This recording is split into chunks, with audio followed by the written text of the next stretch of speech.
When Temüjin was 9 years old, his father was poisoned by enemy tribesmen. His clan abandoned the family, a mother and her children, alone on the steppe with nothing. No food, no protection, no future. But Temüjin did not die. He watched. He learned. He waited. He was captured and enslaved while still a boy. They put a wooden collar around his neck. For months he served as captors, watching their weaknesses, memorizing their patterns. Then one night he escaped, alone in the dark across the steppe. The iron in his name was becoming real.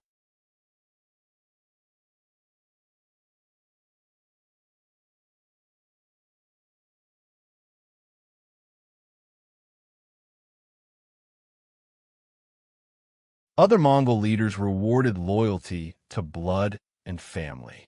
Temüjin did something revolutionary. He promoted men by ability and merit. A soldier who fought bravely rose higher than a nobleman's son who did not. This single idea built the most loyal army the world had ever seen.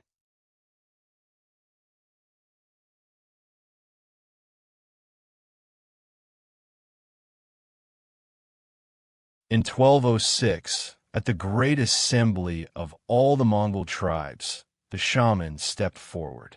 The eternal blue sky had chosen. From that day, Genghis Khan, universal ruler, the steppe fell silent. The world did not yet know what was coming. His army was unlike anything the world had seen. Every man a horseman from birth, perfect discipline, lightning speed, advanced intelligence networks. Genghis Khan studied his enemy completely before striking. He never fought a battle he had not already won in his mind.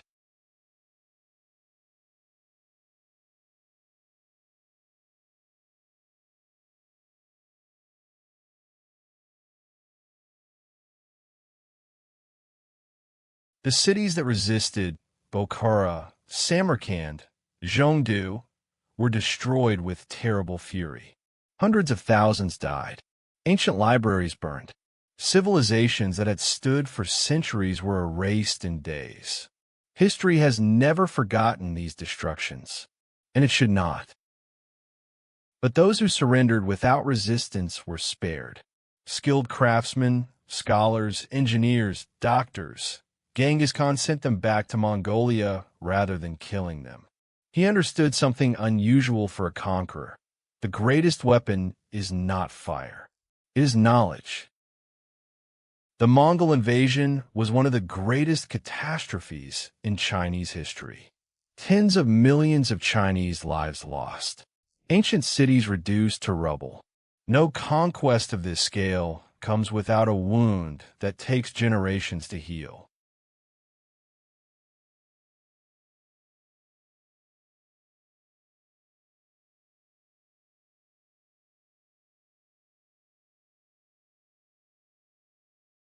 The Mongols were remarkably tolerant of religion.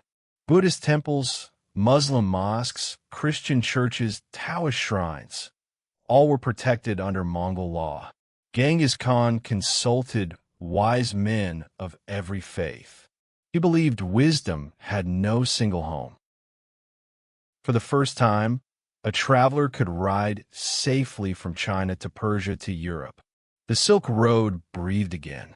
Chinese silk, Persian spices, European glass, flowing freely. Ideas traveled with the goods.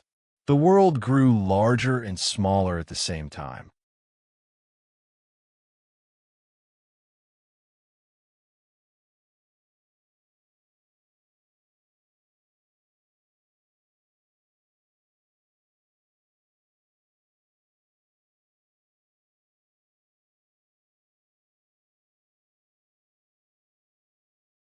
He died in 1227 and asked for an unmarked grave. No monument, no marquer.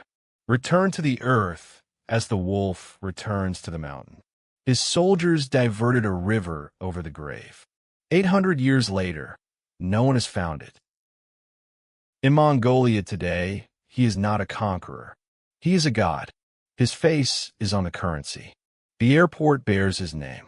A 40-meter steel statue on horseback stands gleaming on the steppe.